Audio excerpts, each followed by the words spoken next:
All right, good evening. Welcome to Unlocking Daniel. It's good to have you here this evening. I want to apologize for the last minute cancellation last week. I'll tell you what happened. So, my wife and I, before Unlocking Daniel, were headed out on a date, had a babysitter lined up. My wife was putting my 4-year-old daughter's hair in a ponytail, and she noticed something in her hair, started investigating, and it turns out she had gotten head lice from a friend. Which meant, and just that night, she had gotten scared in the night and crawled in my bed, and and so we had to treat the whole family and wash all the blankets and the stuffed animals and the pillowcases and sheets. And anyway, so I was unclean for the afternoon. Our whole family was, so we had to cancel. So hope you enjoyed your night off. We're glad to be back together this week. Now, next week, I have to be up in Pennsylvania for some pastors' meetings, so we'll skip next week, and then we'll come back together 2 weeks after tonight. I have an updated schedule. I've got to send it to Edelith, and she'll send it out to everybody. So we will not be here next week. I think that's the 27th, and then we'll be here the following week, the first Wednesday in March. So Daniel chapter 8, we'll make a little progress today. We're going to spend probably almost as much time on Daniel chapter 8, chapter 8 and chapter 9 as we did on chapter 7. So really? We'll peck away at it, but that's okay. We're not in any hurry. There's plenty of time to dig in. So Renee, if you'll pray for us, and we'll get started here. Dear God in heaven, we're glad to be here tonight together, all of us, and glad that those things are resolved that kept us away last week. Mm-hmm. We pray that your Spirit will come and bless us as we read about the sanctuary. It's an important subject because it tells us how to communicate with you and how to be closer to you, even though you are far, far away in the heavens. Mm-hmm. You have made a plan for us. Mm-hmm. A communication, a line between here and heaven. Mm-hmm. Help us to understand it and to cherish it. In thy precious name, amen. Amen. Amen. All right. So let's just very quickly do a little bit of a review. Daniel chapter 8. Does anybody remember the first symbol that we see in Daniel chapter 8? You mean yes. What kind of animal? Yeah, what kind of animal? Scott said it. Say it louder, Scott. So we have the ram. Remember in verse 20 it tells us exactly what this symbol represents, right? The kings of the Medes and the Persians. So the angel in the interpretation, notice he's letting Daniel know this is a two-part empire. It's an alliance between the Medes and the Persians. Well, alliance is probably not quite the right word. The Medes were conquered by the Persians and allowed to put their name on the credits, even though the Persians were in the driving seat. So we've got the Medes and the Persians, and then remember, after the Medes and the Persians, we have the goat with the large horn that represents the first king. And then after that large horn, remember, it's broken off, and in its place come 4 horns. So we talked about Alexander the Great. Remember, the Medes and Persians fought with the Greeks for quite a long time. Herodotus records a whole series of wars between them. So Thermopylae, Marathon, all of these battles. The Persians, even though they had vast armies, are not able to conquer the Greeks. They are weakened by all these losses. And then when Alexander the Great consolidates the Greek city-states, the Greco-Macedonian Empire, he's able to put the finishing blows, give the finishing blows to the Persians, and their empire comes to an end. And he reigns over this new empire for just a very short period of time. Do you remember? He's there in Babylon. He's on his deathbed. The last 10 years, he's conquered this empire that, the size of which, it's greater than any other empire in that part of the world had been at that point in time. He's dying there in Babylon, and what does he say to his generals as he's dying?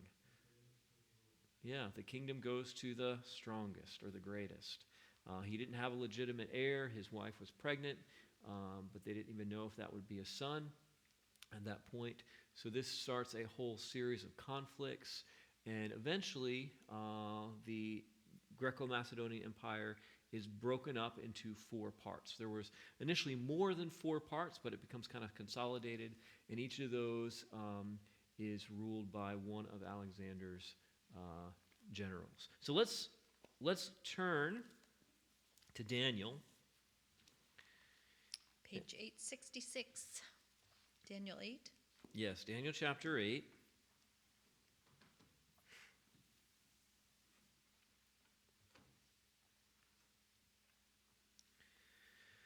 So we have the ram, the goat comes flying across the earth, confronts the ram, and tramples him. And then we're going to start reading Daniel 8, and we'll read verses 8 and 9. And if you'll read those for us, Renee. Therefore the male goat grew very great, but when he became strong, the large horn was broken, and in place of it were 4 notable ones came up toward the 4 winds of the heaven. And if you'll read verse 9 for us as well. And out of one of them came a little horn, which grew exceedingly great, toward the south, toward the east, toward the glorious land. Okay. So that great notable horn is Alexander the Great. It's broken off. 4 horns representing the 4 generals, the 4 divisions of his empire. And then it says in verse 9, and these 4 horns are growing up, notice, toward the 4 winds, right? So you've got his empire broken up. You've got Egypt down in the south, Syria. You've got a group over toward Persia, and then Thrace and Macedonia. So you've got kind of the 4 cardinal directions of the division of his empire. And notice verse 9. Out of one of them comes a little horn. Now we've seen a little horn before, haven't we? Chapter 7, we spent a lot of time talking about this little horn. Out of one of them came a little horn, which grew exceedingly great toward the south, toward the east, and toward the glorious land. And I don't know if we talked about that. I can't remember how much we talked about last time, but this sequence right here is why many people believe the little horn is Antiochus Epiphanes, right? Because you have Alexander's empire, Alexander dies, the empire is divided toward the 4 winds. Then it says, out of one of them comes up this little horn. And so people say, well, out of one of those sections, those 4 sections of Alexander's empire, comes this little horn. He's going to, trample the sanctuary. He's going to, fight against the mighty and the holy people. He's going to take away the daily sacrifices. So this must be Antiochus Epiphanes, who lived and reigned in one of those pieces of the Greek Empire. He was a Seleucid, part of the Syrian, the northern part of Alexander's empire. But notice the sequence of adjectives in the description of these kingdoms here in Daniel 8. So we have the ram becomes great, the goat grew very great, and the little horn grew exceedingly great. Now the ram represents who? Medes and Persians. The goat represents Greece. So the Medes and Persians were great. Greece was very great. And then could you say in comparison that Antiochus Epiphanes, compared to Persia and Greece was exceedingly great? It doesn't work, does it? Antiochus Epiphanes, he wasn't even known as the Great. His father, Antiochus III, was called Antiochus the Great because he was more successful from a political and military perspective. Antiochus doesn't actually conquer anything other than the temple in Jerusalem and the Jews for a very brief period of time. So this sequence tells us that this little horn, in scope and power, is going to be actually greater than the empire of Persia and the empire of Greece. So we're looking for something bigger than Persia or Greece. And just, Antiochus Epiphanes, even though it was a big deal what he did to the Jews, and for the Jews living at that time, it was horrible. Compared to Persia and Greece, he is not exceedingly great. So we've got to be looking for something a little bit different. All right. We talked well, let me just pause here. Questions, comments, thoughts, just about this sequence here and why Antiochus is not a good fit for the little horn right here in Daniel 8. Well, maybe not so much about Antiochus, but I'm curious as to the significance of almost a repetition in events between 7 and 8 using different beasts. Okay. So Stacy's question is about the repetition of events between 7 and 8, but we have different symbols, right? Mm-hmm. In 7, we have all these kind of weird, we've got extra wings and heads and, all sorts of different things happening. And then in chapter 8, we see symbols, but they're very different sorts of symbols, right? They're normal. They're normal. They're normal. We've got a ram and a goat. It doesn't seem like a nightmare. It's just like a farm scene or something, right? I mean, it's very different sort of imagery. Mm-hmm. And I really believe that the reason is, remember, chapter 7 is the very end of the Aramaic section of Daniel. Mm-hmm. So this is, it's written in Aramaic. Jews would have been able to read it, but also the Babylonians and Persians, right? And remember that those symbols that are used in chapter 7, those kind of conglomerate beasts, those sorts of creatures were very familiar and utilized in the mythology of the Babylonians and Persians. So Nebuchadnezzar, while Daniel is there in Babylon, Nebuchadnezzar builds the Ishtar Gate. And there on the Ishtar Gate, if you've got the book of Daniel in time and context, I don't have mine with me here. I have it. You can, I can find it for you really quickly. You can see a picture of what are called mushusu. And these are,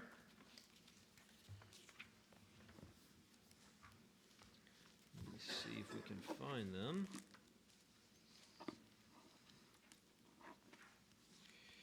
All right, give me just a second here. These are,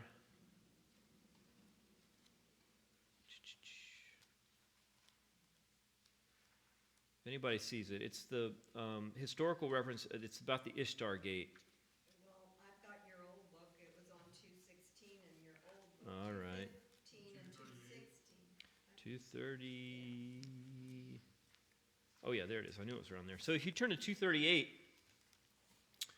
you'll see in 239, on the top right, there is the Mushusu, and it's got a snake body, an eagle's hind legs, lion's forelimbs, and he's got a horn on his head. So this beast is a conglomeration of all different types of beasts. Very similar to the Sphinx. If you think of the Sphinx in Egypt, this is a very famous composite beast, but also in Persia, they had these guardian deities that were human-headed bulls. So this was very much in the imagination and even worship of people in Babylon and Persia. So chapter 7, I believe, is using their language, their kind of imagery. But chapter 8, remember, what language is chapter 8 written in? It's written in Hebrew. So it's written in Hebrew, which means that it's not written for anybody other than the Jews. The Jews were the only ones in the world who spoke Hebrew. Aramaic is a trade language. It's an international language. You have all sorts of countries that are using it. The only people in the world that are speaking Hebrew are the Jews. And so this is using language that's familiar to them. A ram and a goat is tied to the worship of God, of Yahweh, for the Jews. Because remember, the sanctuary, these are two sacrificial animals. Two of the primary rams, goats, and bulls were the primary sacrificial animals in the temple for the Jews. And we'll see that chapter 8 actually uses a lot of sanctuary language. And so I think that the difference of symbolism, there's a repetition of themes, right? We'll see a repetition of kingdoms. We're going to see some of the same things that the little horn did in 7, he does in 8. But there's also a way that they're being conveyed, I think, partly to communicate differently to different audiences, if that makes sense. So good question. Okay, so let's go very quickly. We've talked about this before. The similarities between the little horns in Daniel 7 and Daniel 8. I believe that the little horn in Daniel 7 is the same as the little horn in Daniel 8. That we should interpret them as the same entity. Now, there are a number of interpreters who believe the little horn in Daniel 8 is Antiochus Epiphanes, but the little horn in Daniel 7 is something else, maybe to be interpreted as an Antichrist figure in the future, and they separate the symbols. Part of the reason that they separate the symbols is in Daniel chapter 7, we have a lion, a bear, a leopard, and then a strange beast. I'll just call it a dragon. And then we have the 10 horns and then the little horn. We've interpreted that as Babylon, Medo-Persia, Greece, Rome divided, and then the little horn. In Daniel 8, we have the ram representing Medes and the Persians. We have the goat representing Greece. And then after Greece, what comes next?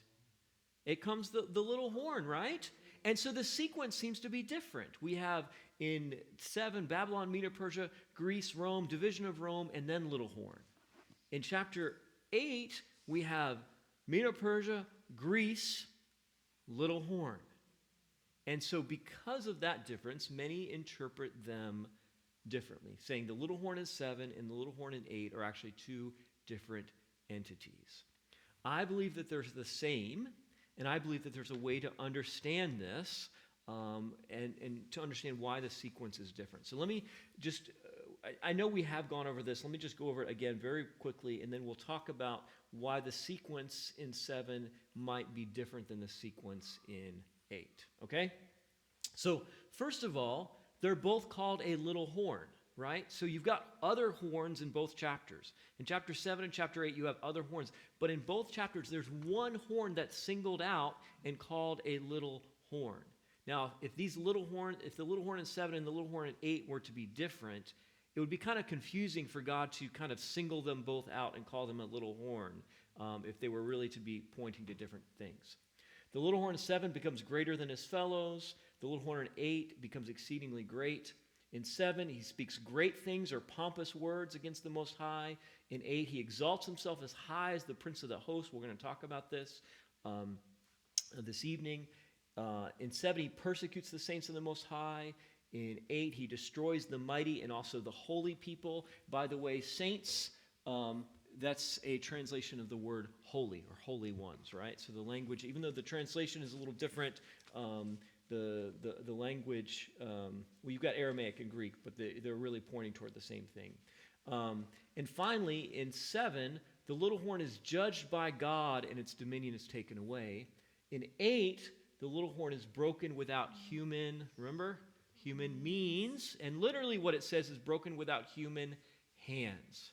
And does anybody remember, last time we made a reference to this verse in 8:25 to another place in Daniel. Daniel chapter Daniel chapter 2. Remember, at the very end of the vision of That's where Daniel the chapter statue 2, is. the stone that crushes that image to powder is said to be cut out without human hands. Remember, that image represents kingdoms, and it's an idol, really. A human-made, handmade God representing human kingdoms, but it's crushed by a stone that's cut out without human hands, meaning this is a divine judgment. These kingdoms meet their end by God's decision and his will and his doing. In Daniel 8, when it says the little horn is broken without human means or hands, well, if humans aren't going to bring it to an end, who is? It's God, right? God is the one who is judging this. And so we can see that the end of 7 and 8, the end of the little horn is the same. Ultimately, God is the one who's judging and taking away the dominion of the little horn. Now, there are some differences between the little horn in 7 and the little horn in 8. The little horn in 7 is said to reign or rule for times and a half a time. We're not told that same sort of, we're not given that same sort of time period in chapter 8. And so there's information about the little horn that we don't have repeated in 8. There's new information in 8 about the little horn that we didn't find in 7. So there's an overlap, but I think that there's also they're not saying the exact same thing completely, because we have some things that are some information in 7 that's not repeated in 8, and some new information that is that comes up in 8.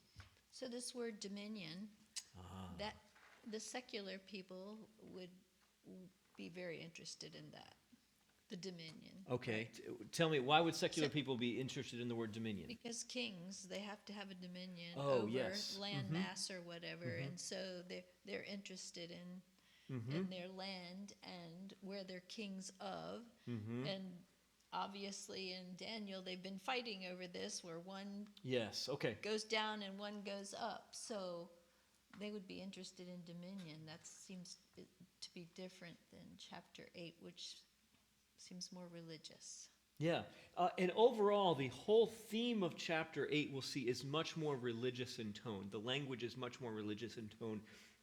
Chapter 7 is more kingdom-oriented, more dominion-oriented. And remember, of course, Nebuchadnezzar himself, what was he concerned about? What was he dreaming about? His kingdom and, the legacy and will his kingdom endure? Chapter 8 overall is going to be much more religious in language. And that's one of the reasons why I believe it's geared toward the Jews. This is a message aimed at God's people and not just a message for the whole world. Okay. All right. So let's talk about the sequence a little bit.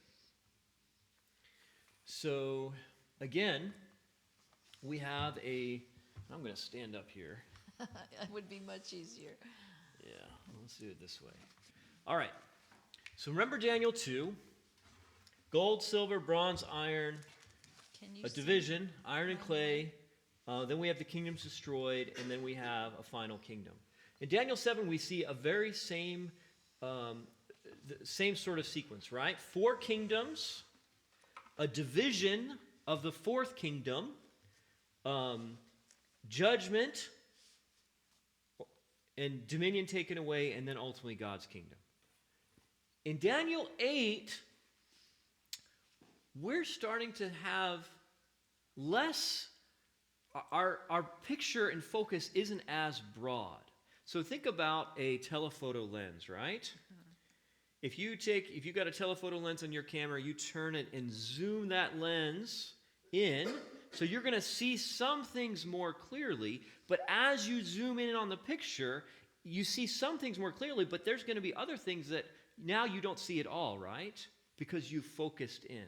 And I think that's kind of what Daniel 8 is doing. It's zooming in, and we're going to spend a lot more time talking about the little horn, but we're not going to spend as much time focusing on all the other kingdoms. We're zooming in and getting a closer up view. So we have a different sequence. We have a ram and a goat. We know these represent the Medes and the Persians and Greece.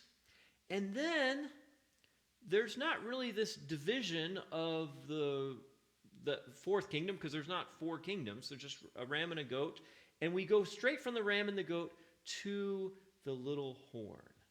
Ultimately, the little horn is going to be broken. But in 8, we also don't have a description of God's kingdom. I think it's implied, but it's not stated. There's no description there. So, again, one of the big reasons that people interpret the little horn in Daniel 8 as being Antiochus Epiphanes is because you go from Medo-Persia, Greece, to the little horn. We would expect the Roman Empire to be right here, right? If we were just following the same pattern as Daniel 7. What I believe is happening, and the interpretation that I'm going to present to you tonight, is that in the little horn in Daniel 8, there's an overlap with the little horn in Daniel 7, but it also, the little horn in Daniel 8 includes the Roman Empire. Meaning, the little horn in Daniel 8 represents both pagan and papal Rome. So when we looked at the interpretation of the little horn in Daniel 7, we said that this little horn, the entity that it fits best with, the thing that came to power as the Roman Empire divided and fell, was the church, right? The Roman Catholic Church, the papacy, that ruling body of the church. Well, I believe the little horn in Daniel 8, and I'm gonna show you. You'll have to trust me just for a minute, but I'm gonna try to back up what I'm saying from the Bible. The little horn in Daniel 8 represents not just papal Rome, the Roman papacy, but also the Roman Empire from which the church got its legacy, from which it inherited a lot of its power and influence. And both of these, I believe, are included in this description of the little horn in Daniel 8. So we've got the Roman Empire and ecclesiastical Rome, or another way to say it would be pagan Rome and papal Rome. Now, I know I haven't proved myself at all, but I just want you to see the big picture of where I'm going. Now, not everybody has this interpretation. Some people say, okay, this has got to be Antiochus. But remember, great, very great, exceedingly great. So if we're going to be exceedingly great, well, what was exceedingly great that came after Greece? The Empire of Rome. And what came after the Empire of Rome? The Church of Rome, yes, right? So because of that, partly because of that, I believe this little horn in Daniel 8 is representing both pagan and papal Rome. Go ahead. So could it be that the message of Daniel 8 really isn't about nations? That they're a place setting that help us to see a flow or an order? Yes, absolutely. So it's not about them. Yes. It's got its own message that's very different than Daniel 7. Yeah, absolutely. The ram and the goat, they're not the focus of the vision, right? And in fact, it's almost like when the angel comes, he says, okay, that's Persia, that's Greece. Like, I don't want you to spend too much time thinking about the ram and the goat. Like, they're kind of orienting you to the trajectory of history, to where we are in history. Great, very great, exceedingly great. And the rest of the vision, the interpretation, is going to hone in on this little horn. When Daniel's troubled, when he can't understand, when he asks questions, it's all going to be about the little horn, and none of the focus is going to be on the ram and the goat. So it is very much not kingdom-oriented, but it's going to focus on the religious aspect of the little horn. But we're going to see that what pagan Rome did physically, papal Rome did spiritually. And it'll take us a little bit of time. We probably won't even get through all of that tonight. We'll at least get through pagan Rome tonight, and maybe we'll get into a little bit of papal Rome. So that's what the Jews would be interested in. Yes, absolutely. Okay, so just any questions about the big direction where we're going. I know I haven't proved anything and given you any really reasons why, but I just want you to see the kind of the destination that we're moving toward as we go forward. Does it make sense? Okay. It'll make more sense. It'll make more sense as we go along. All right. So I encourage you, if you're taking notes, this is a good chart to kind of write down. So what we're going to do is we're going to go through the description of the little horn in Daniel 8, these identifying marks. We're going to take a look and see how they were or were not fulfilled in pagan Rome. And then after that, we're going to see how they were or were not fulfilled in papal Rome. All right? Is everybody with me? Okay. I kind of believe you. You haven't fully convinced me, but I kind of believe you. They're writing. Okay. So, the first question we need to ask is pagan Rome. And maybe I should, let me just clarify. When I say pagan Rome, I'm using this as a large umbrella to include both the Roman Republic and the Roman Empire. If you are interested in Roman history is a very interesting thing. There's all sorts of great resources. One of the resources that I really like is a podcast called The History of Rome, which will take you in 20-minute sound bites from the Republic all the way through the fall of the empire. There's like 180 episodes. If you're kind of nerdy like me, it's really glorious. Then I'll like it.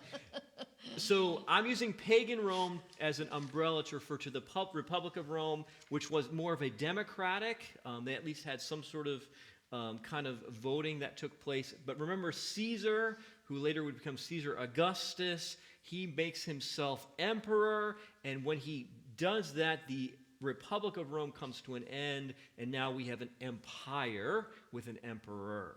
And that's all, that happens 40 years or so before the birth of Christ.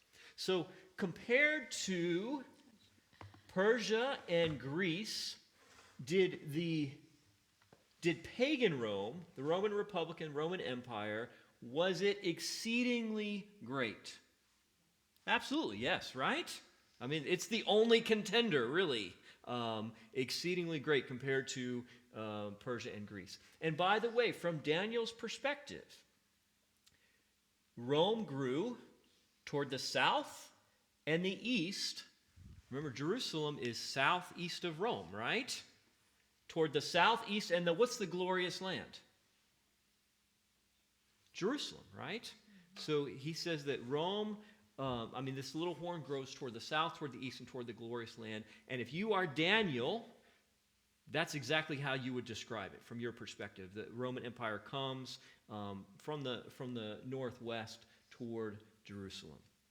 So far, it fits, right? Mm-hmm.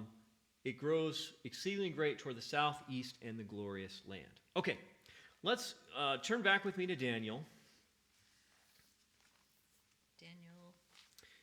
Daniel 8. So we just looked at verse.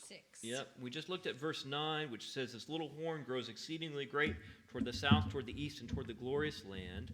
And let's read 10, 11, and 12. And it grew up to the host of heaven, and it cast down some of the host and some of the stars to the ground and trampled them. He even exalted himself as high as the prince of the host, and by him the daily sacrifices were taken away, and the place of his sanctuary was cast down. Because of transgression, an army was given over to the horn to oppose the daily sacrifices, and he cast truth down to the ground. He did all this and prospered.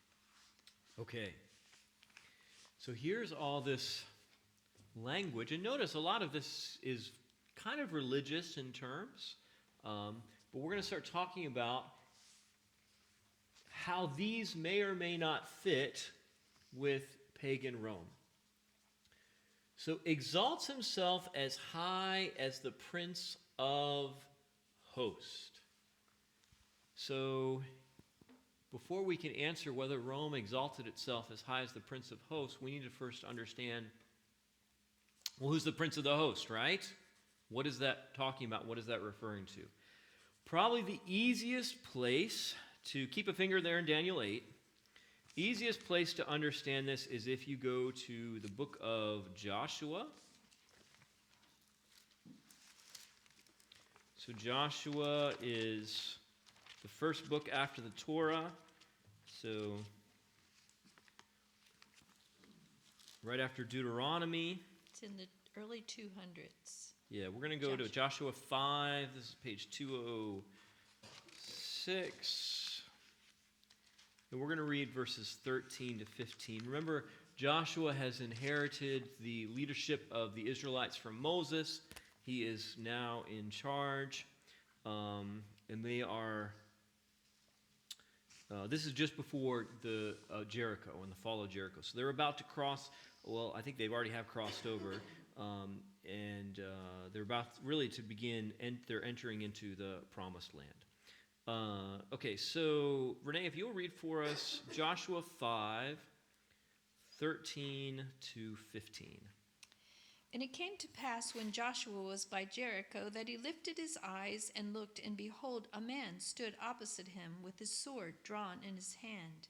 And Joshua went to him and said to him, "Are you for us, or for our adversaries?" So he said, "No, but as commander of the army of the Lord I have now come." And Joshua fell on his face to the earth and worshipped, and said to him, "What does my Lord say to his servant?" Then the commander of the Lord's army said to Joshua, "Take your sandal off your foot, for the place where you stand is holy." And Joshua did so. Okay. So this commander of the Lord's army appears to Joshua. Notice a couple things here. Joshua falls down and worships. Does this commander object to Joshua worshiping? No. That's a hint. Yeah, it's a huge hint. Because remember in Revelation 19, there's an angel that comes. John falls down to worship the angel. Do you remember what the angel says to John? Don't do it. He says, I'm like you. I'm a servant of God. Worship God. But this commander of the Lord's host, the Lord's army, receives the worship from Joshua. There's no objection.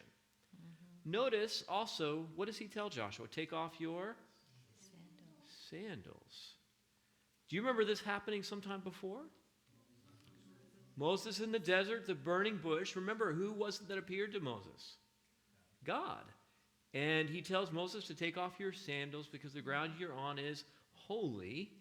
It wasn't magic sand. It wasn't special sand. It was holy because of God's presence, right? And we're given the exact same description here, right? This ground where Joshua is standing is holy because this is God's presence. So this commander of the Lord's army, who is it? It's God, right? Mm-hmm. It's a manifestation of God. I would say it's Jesus. Now, we're not told that explicitly, but my theology helps me to understand that Jesus is the one who is the face, the messenger of God, right? He is the one who makes God's presence known. But notice, it says in verse 14, Joshua asks, "Are you for our adversaries or for us?" This is a really interesting line, you know? It is. Because you'd think surely this angel would say, "Oh yes, I'm here for the Jews, for God's people." He says, "No. But as commander of the army of the Lord, I have now come." You know, God's not, he doesn't love the Jews and hate everybody else. He said, "But I'm here as commander of the army of the Lord." That phrase, commander of the army, is the same phrase that's translated as prince of the host in Daniel 8. Now, that word host, Saba, it could mean multitude, but it also can mean army, right? So in the ancient world, when you had a multitude of people gathered together, it was almost always in the terms of a military, right? You have, you've got 5,000 people together. Well, why are 5,000 people all standing together? They're going to attack something, right? It's an army. So the words kind of came to mean the same thing. But so that commander of the army is the same phrase as translated in Daniel 8 as prince of the host. It's also very interesting because Jeremiah, who's a contemporary of Daniel, one of his favorite terms for God is Lord of hosts. He uses it something like 79 or 80 times. God is called the Lord of hosts, the Lord of hosts, over and over and over and over again. So when it says exalts himself as high as the prince of the host, who are we talking about here? It's talking about Jesus or God, right? So this isn't earthly. This isn't, comparing himself to another human being as high as God. And by the way, the word prince is probably not the best translation in English because in English, the word prince kind of means a bit subordinate, right? Mm-hmm. If you're prince, you're not king. But in Hebrew, it doesn't really have that same connotation as subordinate. Commander, Lord, master is probably a better translation than prince. Okay, so notice the self-exaltation as high as God. This language is also reminiscent of other language we've talked about in Daniel, right? Where the pride of Babylon exalts itself, remember? Yes. Nebuchadnezzar lifts himself up. We talked about Isaiah 14. You, Lucifer, he said, I will be like the Most High, right? This self-exalting language, trying to put himself in the place of God who is Most High. So this language is all there. It's kind of blasphemous, proud, self-exaltation, putting yourself in the place of God. And the question is, did pagan Rome do this? And my answer is sort of. Sort of. And let me explain that. Okay. So the Caesars, after Caesar's death, remember he's establishes the empire, but remember he's stabbed and killed. The whole coup of Brutus and all that. And after he dies, he is deified.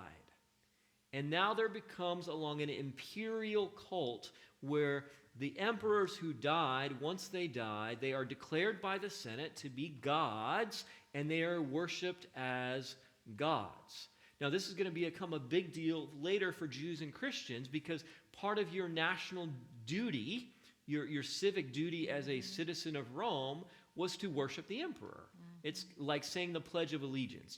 This is what you do as a good Roman. Well, the Jews didn't want to do that, and the Christians didn't want to do that. And so the Jews, they said, well, how can we have you in our empire? Maybe we should just crush you and kill you because you won't even, you won't even worship the emperor. How could you be a good Roman citizen? And so the Jews said, well, we won't sacrifice to the emperor, but we'll sacrifice in the honor of the emperor, in the name of the emperor. We'll pray for the emperor when we sacrifice. So that was the compromise. Christians were actually even a little more strict because they didn't offer sacrifices, and so many Christians were killed because they refused to worship the emperor. And that was the sign of how you could save yourself. If you're dragged in the Colosseum as a Christian, the way that you can get out of the immediate death and torture that's facing you is all you simply had to do was worship the emperor. Now, but there's a caveat here. The Romans, for them to worship the emperor as a god wasn't as big of a deal because they already had hundreds of gods, right? I mean, they had gods all over the place. They had temples everywhere. And so just to add the emperor in the mix, well, it's not as big of a deal. They're not thinking of the emperor as the highest of all gods. They're not thinking of him as like Zeus or in the Roman language Jupiter, he's just one of them. And so, is the emperor exalting himself as high as the prince of the host? It's not quite there all the way, right? So this language is not saying that he's above all gods, as high as the God of the Jews, as high as Yahweh. He's just kind of one of the gods in a whole pantheon of other gods. And by the way, we'll talk about another one of the roles of the emperor. One of the titles that they were given was Pontifex Maximus. Does anybody know what that title means? I'm going to be so impressed. Literally, it means the greatest bridge builder. The greatest bridge builder. Now, why would that be a title for an emperor? Well, they did build a lot of bridges. Bridges were a big deal. There was a lot of building that Rome did. Roman engineering was amazing. But it came to be a title for the emperor's role as priest. Oh. And the reason that the greatest bridge builder became their role is because a priest is someone who kind of builds a bridge between the divine and the human, right? They are connecting the world of the gods and the world of mankind. And that title of greatest bridge builder came to be used in a priestly sense, and the Roman emperor would officiate in some sort of religious ceremonies as Pontifex Maximus. Now that title is going to later become used by the popes, and they're going to use it in that priestly sense, that they are the greatest bridge builders, the Pontifex Maximus. Okay. Which Christ is for the Christian. Yes. He is our high priest. He is, I am the way, the truth, the life. No man comes to the Father except through me. Absolutely, absolutely. Okay. So, did pagan Rome exalt itself as high as the prince of the host? Sort of. That's the most honest answer. I can't give an honest yes or a complete yes or a complete no to that. It's kind of, sort of. Okay? Any questions about that? You guys with me there? Okay. All right. So the next two, we're going to kind of take these together. Takes away the daily and cast down the sanctuary. Okay. You have a finger in Daniel 8. Go back there. To 866.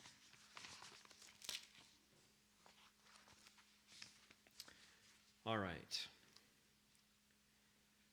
Verse 11.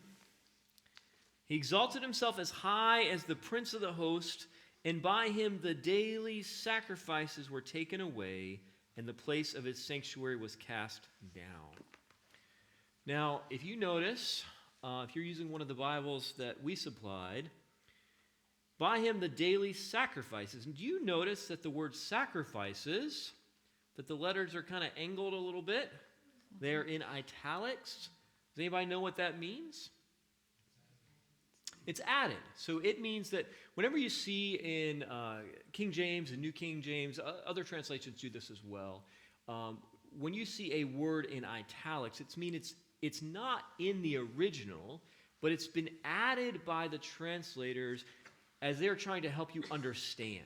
Now, a lot of times the words will be really kind of innocuous sorts of conjunction words and other things.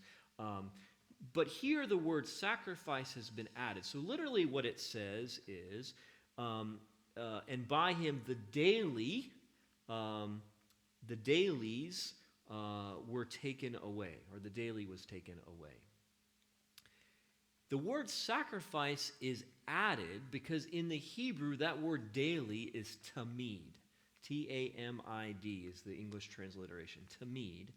And that word tamid in the Hebrew is, yes, associated with daily sacrifices, but it's also associated with all the other sorts of things that went on every day in the temple or in the sanctuary.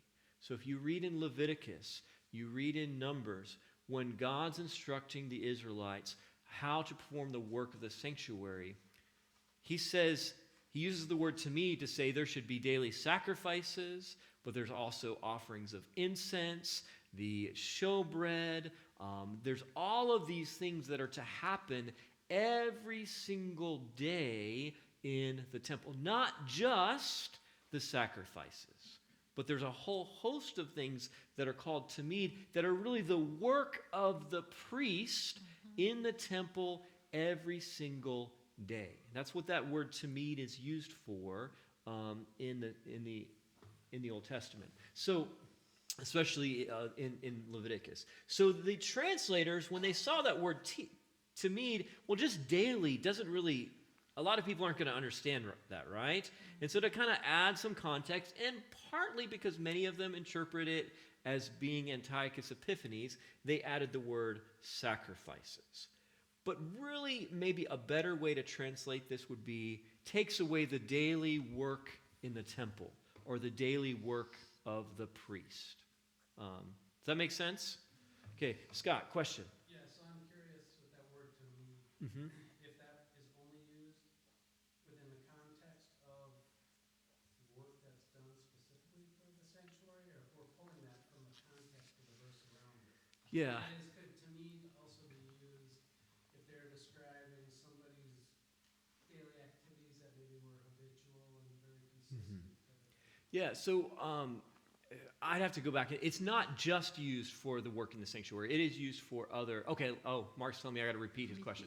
So Scott's question, very good question. He's asking about the word tamid, and if that word tamid that we translate as daily is only used in reference to the work in the temple, or if it's used in other contexts. And it is actually used for other things. So it's translated at times as daily or continual is kind of the sense. So it's like something that's ongoing. But we find that one of the major uses is there in Leviticus, where he'll say things like the bread of the presence should be there before me continually. The light of the lamps should burn continually. Tamid, daily. So it's kind of day after day. It's supposed to go on. It's supposed to continue on. In the context of what's being written here in the chapter, I mean, it would be appropriate to apply it to the sanctuary. That's what he's talking about. Yes. And so, the context really helps us to understand.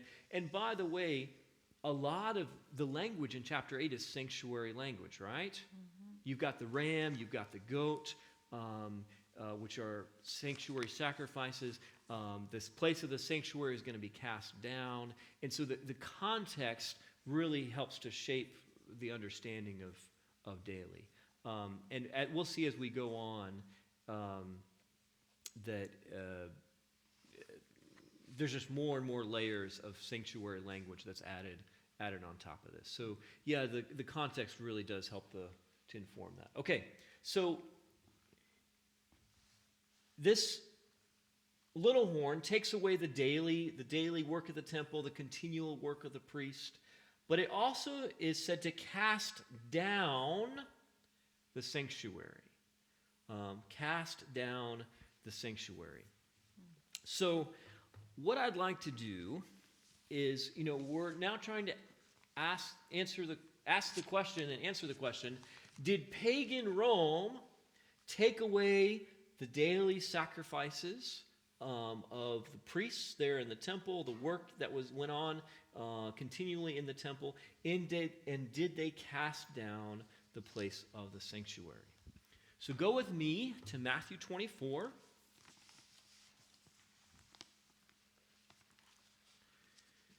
We'll come back to Daniel 8, so you can leave a finger or a bookmark there. Matthew 24, we're going to look at verses 1 and 2. This is page 960. Then Jesus went out and departed from the temple, and his disciples came up to show him the buildings of the temple. And Jesus said to them, "Do you not see all these things? Assuredly, I say to you, not one stone shall be left here upon another that shall not be thrown down." Okay. So remember, this is the last week of Jesus' life before he's crucified. He's there in Jerusalem, in the temple complex. He's teaching. This temple was one of the wonders of the ancient world at that time. I mean, in the temple mount itself, they think you could have fit at least 100,000 people in or more there in the temple complex. I mean, it's big. Herod the Great, when he became ruler over Judea, had started a work to rebuild the temple. You remember the Jews had come back from Babylon. They built the temple, but it wasn't Solomon's temple. Remember, they laid the foundation. They weep because some of them who had seen Solomon's, they just weep because it's not anything in comparison. So Herod begins this major rebuilding process that takes decades. It's going to take more than 50 years, and rebuilds the temple. It's this magnificent thing. It's one of the wonders of the ancient world. The Jews, even though they didn't like Herod, they were really proud of their temple. And the disciples, I mean, Jesus has seen this temple before, and here they're in Jerusalem, and the disciples are like, oh man, look at this Jesus, isn't this so impressive? They're kind of like bragging on the temple. And notice what Jesus says. Assuredly, I say to you, not one stone shall be left here upon another that shall not be thrown down. Now, does that language of thrown down, or could we say cast down? Does that sound familiar? In fact, we will see here in Matthew 24 that when we look at verse 15, Jesus undoubtedly has Daniel in mind. He's making a reference to the sanctuary being cast down here in Matthew 24. He's thinking back to Daniel chapter 8 and other places. So Jesus says, not one of the stones of the sanctuary isn't going to be cast down. The whole thing is going to be thrown down or cast down. Now go with me to verse 15 and 16. Therefore, when you see the abomination of desolation spoken of by Daniel the prophet standing in the holy place, whoever reads, let him understand, then let those who are in Judea flee to the mountains. Okay, so Jesus is talking about, he's talking about the end of the world, the destruction of the temple. Disciples want to know about all of this. They think that the two events are going to happen at the exact same time. And so in Jesus' answer, he talks a bit about the destruction of the temple and then about the end of the world. But Jesus, notice he says, when you see the abomination of desolation spoken of by who? Daniel. Let the reader understand. When that abomination of desolation, standing in the holy place, when it's there, it's time to flee. It's time to get out, Get out to the hills, get out to the mountains. And then he goes on, verse 17 onward. If you're up on the rooftop, pray that your flight might not be in the winter or the Sabbath, and you're nursing, da-da-da. He's talking about, you got to get out. You got to make haste. You got to get out of here. Now, what's so interesting, in Luke's account of this same sermon of Jesus, Luke gives us a kind of a Bible commentary version where he's doing some interpreting and not just giving us the direct words of Jesus. He kind of interprets them for us and helps us to understand. So go with me to Luke 21.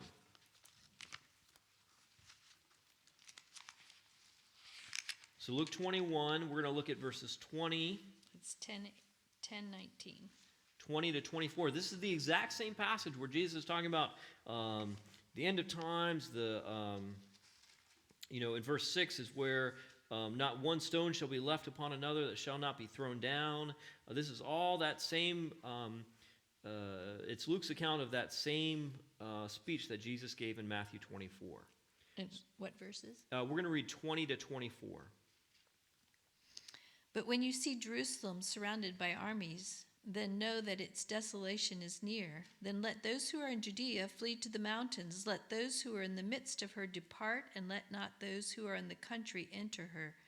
For these are the days of the vengeance, that all things which are written may be fulfilled.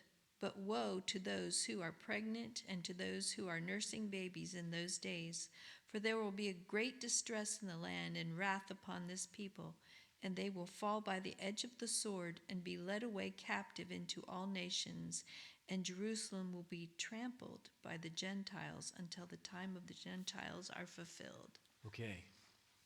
So notice, in Matthew's version, Jesus says, when you see the abomination of desolation spoken of by the prophet Daniel, and by the way, the little horn in Daniel 8 is called the transgression of desolation.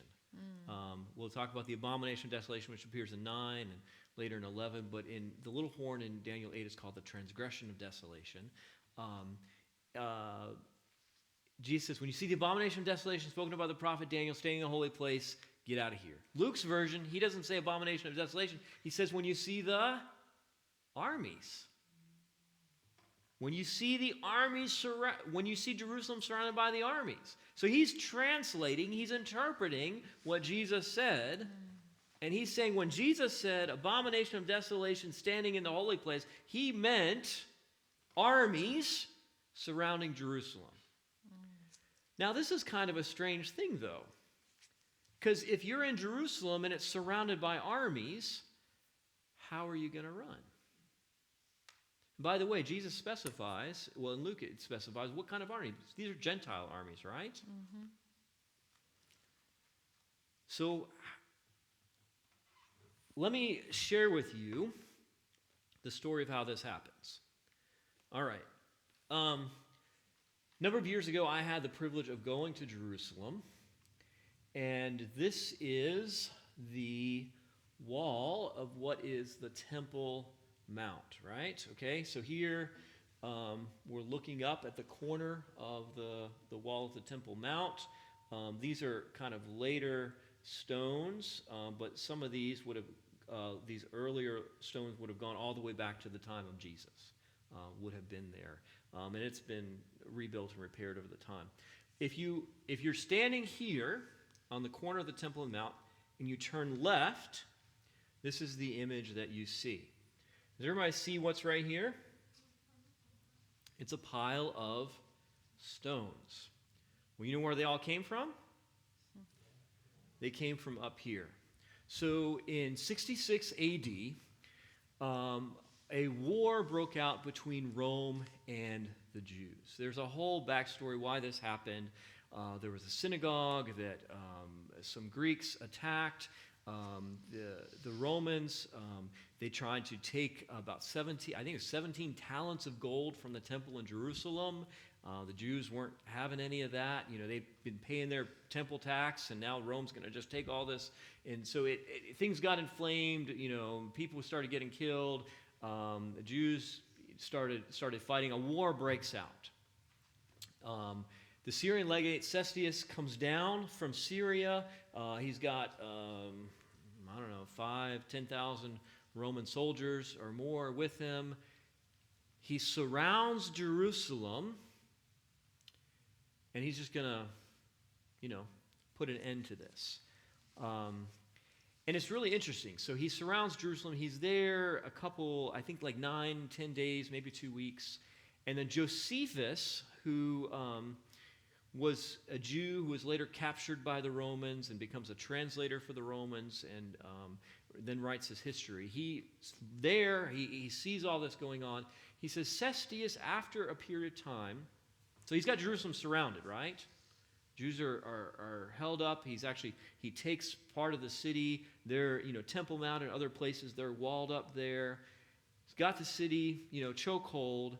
And then Josephus says, for not a reason in the world, this is what Josephus literally says, not a reason in the world, Cestius withdraws his troops and leaves. Now later, Vespasian and Titus, who will eventually become emperors themselves, they're trying to come and finish what Cestius does. They've got plans to surround Jerusalem. They're about to do that very thing when Nero dies. Now, Nero is the emperor who he burned Christians at night, blamed them for the fire in Rome. He burned them at night and said to have illuminated the whole city of Rome with their burning bodies. He's the emperor who kills Peter, and beheads Paul and, crucifies Peter upside down. He suddenly dies, actually commits suicide because there's a coup, and he doesn't have an heir, and now there's all this turmoil. And Vespasian and Titus, they're about to surround Jerusalem and do the same thing. They withdraw. And it won't be another 18 months until Titus gets back there. So Jerusalem had been surrounded actually twice. The Roman armies withdraw. And now we know from history that the Christians who listen to Jesus' words, what do? They flee. They go to Perea and other places, out in the desert, out in the mountains. They get out of there. They've heard what's happened to Peter and Paul, and they see what's going on, and they get out of there. They're gone. 70 A.D., Titus comes back. His dad is now, Vespasian is now emperor. Titus comes back, surrounds the city. He's got 60, 70,000, maybe more Roman soldiers. They surround the city. They build a wall. They actually build a wall around the city. So even those who, try to sneak out, they can't. There's no getting out. The Jews fight themselves inside. It's horrible. Josephus' description is horrible. The Jews enraged the Romans so much. Titus had told the soldiers, "Don't burn the temple. We're gonna take the city, but we're gonna save the temple." The Jews had fought and enraged the Romans so much, but when the Roman soldiers finally break through the wall and get in there, they just torch the temple. So you've got these huge beams, you've got drapery and curtains. The temple is lit on fire, and it crumbles. And Josephus and other historians say that the gold, you've got all this gold that's inside the temple. With that fire, it melts walls. down, Yeah. and it's all down in the rubble and the cracks. And the Roman soldiers, after everything is died down, trying to get to that gold, they start pulling off those rocks, and they just start throwing them off the side of the Temple Mount. And not only is the temple destroyed, but it's literally cast down. One stone, every stone after another, just cleared off, and the Temple Mount, it's just cleared and wiped clean. Now, the aftermath for the Jews is horrific. It's said to be about 1 million Jews that die in the war. 1 million. They said that outside of Jerusalem, the crosses, the crucifixes, were so dense that you couldn't even walk in between them. Those who weren't crucified were carried off as slaves. It was horrible. It was horrible. And the temple, of course, is destroyed. And not only is the temple destroyed, but ever since that day in 70 A.D., there have not been sacrifices in the temple. Jews have not offered sacrifices ever since that moment. So the daily work of the priest came to an end. It stopped in 70 A.D. with the destruction of the temple. Let me show you this here. And Jesus warned them. Yeah, he warned them. He absolutely did. He absolutely did. So just so you can see the scope, okay, so here's the Temple Mount. Do you see the size of these stones? And some of them are, huge, larger than, like cars and minibuses and things. And they're just dragged over and cast off to the side. I wonder how they did that. The Romans were amazing at engineering, and they had lots of slaves to make these things happen. All right, so let me just read for you the sign that's next to all these rubble. Collapsed on the paved street are stones of the western wall of the Temple Mount enclosure. They were hurled down by the soldiers of the Roman legion after the destruction of the temple on the 9th day of the month of Aviv, 70 CE. So, going back to Daniel 8, takes away the daily, cast down the sanctuary. Did pagan Rome do this? Yeah, they physically put an end to the sacrifices. They physically cast down the sanctuary. So it happened. It happened. All right. Man, we're running out of time here. Let's keep going. So the next description of the little horn is that it destroys the mighty and the holy people. Did pagan Rome do this? Yeah. So I just told you about the Jewish war. By the way, that was first of a series of Jewish wars. And each one, there's going to be like 800,000 or 1 million Jews who are killed and persecuted throughout these wars for the next 100 years or so. But it's not just the Jews. Nero himself, remember? He's killing Christians, Caligula, Domitian, Diocletian, Decius. I mean, there's just, for the first 300 years of Christianity, off and on, just mostly by the whims of the emperor, Christians are going to be persecuted. Sometimes systematically, empire-wide, sometimes more on a small scale, but they are going to be persecuted. But it didn't stop them from growing. Tertullian said the blood of the martyrs is seed. They'd be dragged into the Colosseum, and it's a spectacle. People are coming out to watch. This is entertainment in Rome. They're coming out to see these things, but as they see these Christians dying, they're dying with hope and courage that is leaving an impression upon the hearts of the people that are watching, and Christianity is spreading. But they were persecuted for the first 300 years, off and on, to various extent. But there was many, many Christians who were killed because of their faith in Christ. Okay. So far, I got ahead of myself. All right. Persecution of Jews and Christians. All right. So the next description here causes the stars and host to fall.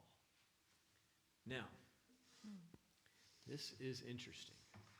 So Rome we see it's taking away the daily, it's cast down the sanctuary, it persecutes Christians and Jews. But then this little horn causes the stars and the host to fall. This language, remember Isaiah 14? How you are fallen, O son of the morning. Remember, what's the son of the morning? The morning star. How you are cast down. So this is language of apostasy, of rebellion, of Lucifer's rebellion. Mm-hmm. Go with me to Revelation chapter 12.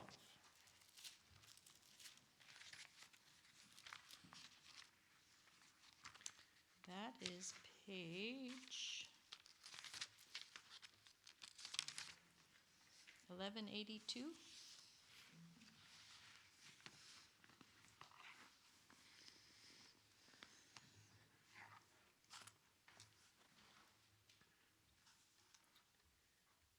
And I want you to read with me. Let's read verses 3 and 4 of Revelation 12. And another sign appeared in the heaven. Behold, a great fiery red dragon, having 7 heads and 10 horns and 7 diadems on his heads. His tail drew 1/3 of the stars of heaven and threw them to the earth. And the dragon stood before the woman who was ready to give birth, to devour her child as soon as it was born. Okay. So here in Revelation 12, there's so much we can't talk about here, but just notice a little bit the connection of language. So you've got a dragon, heads and horns and diadems, but what does his tail draw? 1/3 of the stars of heaven, what does it do with them? Cast them down. When John is writing Revelation, where does he get the language or the imagery of stars being cast down? From Daniel, right? This is where we have the language of stars being cast down. And literally, in the Hebrew, it causes the stars to fall. That's probably a better translation. Instead of casting them down, in the Hebrew in Daniel 8, it causes the stars to fall. The dragon in Revelation 12, verse 9, tells us that this dragon represents Satan. That dragon of old, that serpent, the devil, this dragon represents Satan. He takes a third of the stars. You remember in the Bible, stars typically represent angels. Revelation 1, we can see that. Isaiah 14, these put your throne above the stars of God. These are angelic beings. And Satan is taking his tail and getting a third of them and casting them down to the earth. I believe this is symbolizing, telling the story of the rebellion of Lucifer in heaven. How he was able to get other angels to join with him in rebelling against God. When Jesus says, I saw Satan fall like lightning from heaven. I don't think he was alone. He's bringing others with him. So this language here of Daniel causes stars of the host to fall is picked up by John and used in reference to the original rebellion, the original apostasy. I believe that gives us a clue that in Daniel 8, when this little horn causes the stars and the host to fall, this is the language of apostasy and rebellion, right?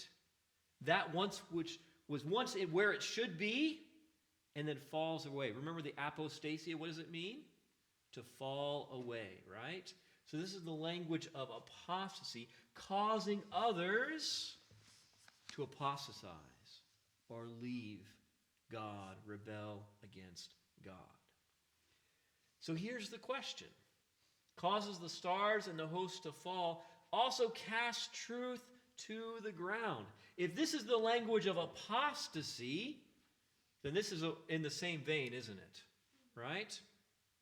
Because it's not only bringing followers of God down, but the truth with it, right? This is language of deception, of rebellion, of apostasy. Mm-hmm. And the question is, did pagan Rome cause those who were following God, who were where they should be, to fall away? Well, not really. We've already said that they were persecuting Christians, right? Mm-hmm. But as they're persecuting Christians, they kill one and now there's more to take their place, right? And so they tried to get them to turn away from their beliefs, but they were not successful. And they were doing it by brute force. Casting truth to the ground, causing the stars of the host to fall. This isn't so much brute force as persuasion and deception. Mm-hmm. Remember the man of sin in 2 Thessalonians chapter 2? The deceit, the lying wonders. Mm-hmm. So I think this is much more of persuasion and deception than brute force. And so did Rome cause the stars and the host to fall and cast truth to the ground? Pagan Rome? No, I don't really think it's a good fit. And we'll see that as we go along, I think this is where there's a transition. Mm-hmm. And the symbolism is not a good fit for pagan Rome, but we'll see. We've already talked about some of this, right? Mm-hmm. Is this a good fit for papal Rome? Mm-hmm. Yeah. And so earlier on, we have some of these symbols that we'll see they fit both. But later on, this language is going to be a better fit for papal Rome and not for pagan Rome. Okay, let me see what time it is here. We better stop. Okay, let's call it quits here tonight with pagan Rome, And then 2 weeks from now, remember we're going to take next week off. 2 weeks from now, we'll go through and we'll look at, we'll ask the question, does the little horn in Daniel 8, do these descriptions fit with papal Rome? And how can we see it fulfilling or not fulfilling what is being described here of the little horn in Daniel 8? Okay. Pagan Rome is more interested in dominion, aren't they? Yeah, very much so. Very much so. And I would say that papal Rome, it's dominion, but it's in a different sense. Pagan Rome is very interested in physical dominion. But over here on the right, it's going to be more of a spiritual dominion. It's going to be a different sort of rule and reign than what happened during the pagan empire. Okay, let me pause here. Questions, comments, just about what we have covered so far tonight. Again, so my hypothesis, what I'm proposing to you, is that the little horn in Daniel 8 represents pagan and papal Rome. We've gone through pagan Rome. Next time we'll go through papal Rome, and we'll see that there are many places where the symbolism overlaps, right? It fits with what pagan Rome physically did and papal Rome spiritually did. Okay. All right. So, reading assignment for next time, read Daniel 8.